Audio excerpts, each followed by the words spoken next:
The XCOM games are typically known as a grand strategy series that merge two gameplay styles. The turn-based squad combat game where you try to keep your soldiers alive through encounters with extraterrestrial forces, and the base management game where you try to keep the XCOM project funded by world governments, research alien tech you recover and manage your soldiers. The first game, Enemy Unknown, has a major cult status and is often considered one of the best PC titles of all time.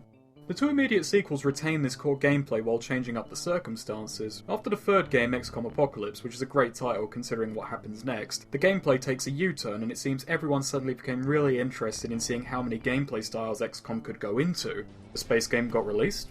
That fits. A highly ambitious FPS titled Alliance that people were really looking forward to got canned.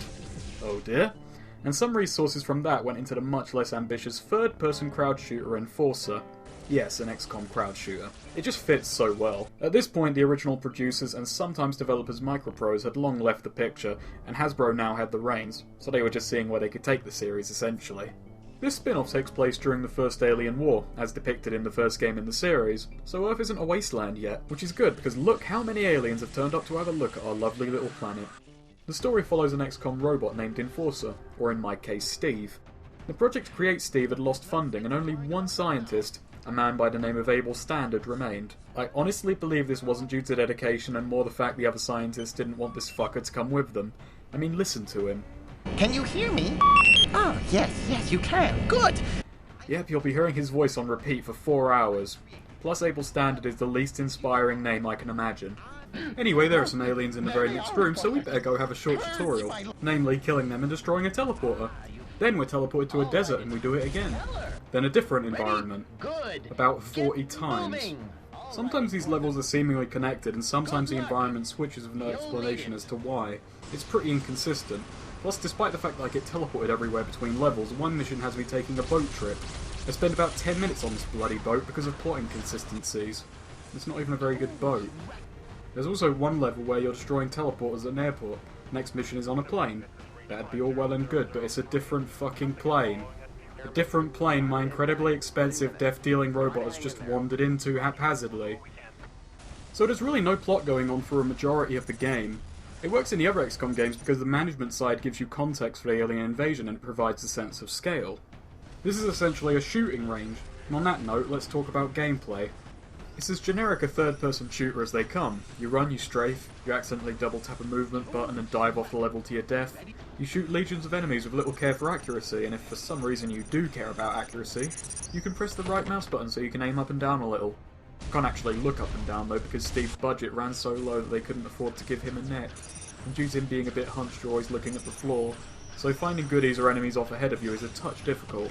You'll never be lost though because the game has a compunction to remind you where to go every 20 seconds.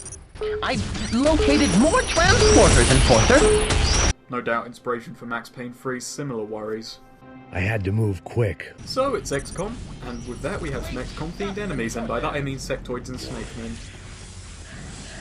All the enemies in this game are very frail beings and they die at the slightest provocation, except for the ice gun which is terrible and should always be avoided. So the enemies are easy and generally dull, but at least there's loads of them, right? Yeah, that's true. However, they drop pickups at such a great rate that even when facing hundreds of them, the difficulty remains static. Helps aplenty alongside weapon pickups, damage bonuses and score multipliers. Yeah, the game keeps score by way of data points. Aliens drop them, broken doors drop them, everything gives you data to spend on upgrades. Sorry, research at the end of every mission. Just something to remind you that this is an XCOM game. Plus during levels you can find the bonus letters, in what is no doubt a Tony Hawk tribute, to play a minigame. This is a great sentence coming up, so let me just savour it, okay? Okay. There is a Pac-Man minigame in XCOM. And here it is! It's beautiful! It's so out of place, it's so fucking boring. Seriously, of the few bonus missions I played, you get so little extra points that there's no reason to go after them. Lastly, another hidden pickup in most stages is alien research. Finding these unlocks extra things for you to research, and they can at least add some fun to the title and they give you reason to explore. Ooh, bring that back to the lab. Alongside regular enemies, there are also bosses. The only thing I can say about them is that they sure can take a lot of hits. And that's it. Actually, I'll add that this guy looks bloody hilarious.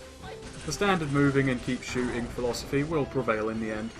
But maybe the enemies will be fun to fight if the arenas in which we face them are entertaining or interesting. That falls down as well, because the levels are a dull mess that lack any kind of organic design or thought. They feel like they were designed just to accommodate shooting, rather than be in any way interesting. The weirdest ones I have to say are the graveyard and the farm. I'm pretty sure a graveyard needs 100-foot tall walls, you know, to stop heavy winds knocking over the headstones. Plus, this is the thickest and most poorly rendered foliage I've ever seen. XCOM should have just made armor out of this stuff. It's strong, plentiful, and most importantly terrestrial, cost-effective stuff. Earth is rendered so boring in this game, I'm amazed the aliens have even bothered attacking it. Plus, for the 40 or so levels in this game, there are only 3 mission types. Destroy all transporters, which is easy because they don't move. Save all humans, which is easier because unlike transporters, I just need to touch them. Plus, the aliens pose no threat to them, so I've no clue what exactly I'm saving them from. And lastly, stand here and do fuck all for 5 minutes while the writer thinks up which type of mission the next one will be. If they feel like stretching themselves, they will make a save all humans and destroy all transporter mission. Okay, actually I'm kind of lying, all save all human missions are actually destroy all transporter missions as well. That's variety and then some. Plus missions have so many aliens in them at once that it's more a slog for an alien mosh pit than anything else. The average level will have a death toll of 400 aliens, compared to the normal about 10 or so per encounter that I've noticed playing the Enemy Unknown remake.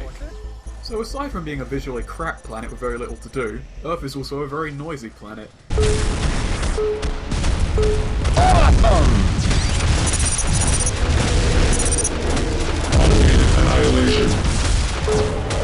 Magnificent marksmanship! There's no background music, but there's a constant cacophony of gunfire, aliens, alert sirens, beeps from my objective indicator, and worst of all, Able fucking Standard. Ready? Good! Get moving! Awesome! That is simply grotesque! I don't know where it came from, but wipe it off the planet! Why make a man with a voice this annoying and then make him so bloody prevalent? I don't like the fact that he exists and I don't need a constant reminder. Couple this with the game's poor sound quality and it's pure ear bliss. I'm now going to segue awkwardly from this point and talk about difficulty. The game overall is probably the easiest shooter I've ever played. My run-through was on normal and only on a handful of levels did I die. While most of the levels have no checkpoints, they're only about 5 minutes in length each. Writing this review was actually harder because an hour into the game my brain actually stopped registering events, and I entered a fugue state that ended about 4 hours in, when the game realised it was nearing the end and some plot needed to happen. So, after nearly 40 missions and maybe 10,000 dead aliens, Steve decides to check in on the Professor. Distress call detected. Who had found an alien mothership. Unfortunately, their space FBI traced the lab and killed him. But I'm afraid you're too late, my friend. Hey Snake, how did they kill him? To an Able Standard. Yes, that's the entire reason I made this review. The rest I can take or leave. Anyway, he attempts to make a heart-melting speech, and it goes about this well. You've served me well, Enforcer. You've served Earth well. I've done all I can. It's time for one last mission. So with the teleporter set to go to the mothership, let's be off. At least this means we won't hear him anymore. Well, aside from this one time when the game glitched. 4 more transports! Maybe it was his ghost, I don't know. Also, the plot reasoning for weapon spawns has been that Mr. Standard was teleporting them to you. It doesn't affect this last mission though. I'm not going to complain about this inconsistency. This final stage pulls out all the stops, by being slightly longer than normal missions and having a final boss. We have a visitor. That's actually easier than some of the bosses that came before it. After killing him, the ship explodes, because the final boss was selfish that way, and Steve is left to die. I wouldn't call this a sad ending, but the last thing he hears is Able Standard's voice, so that's a downer if anything. But then it's implied he's repairing himself, and with Able Standard dead, he may have just been given some reasons to decide life is worth living, or I don't know. He's falling to Earth regardless, and he'll probably die on re-entry. Or if he somehow survives that, he'll explode upon impact with the ground. Full damage is a thing in this game. Whether or not Enforcer lives or dies, it's depressing either way. So that's XCOM Enforcer. It was a mostly boring romp that nearly all my memories of disappeared immediately after I finished the game. Then I just wrote this review to see how much of it I remembered. Not much, it turns out.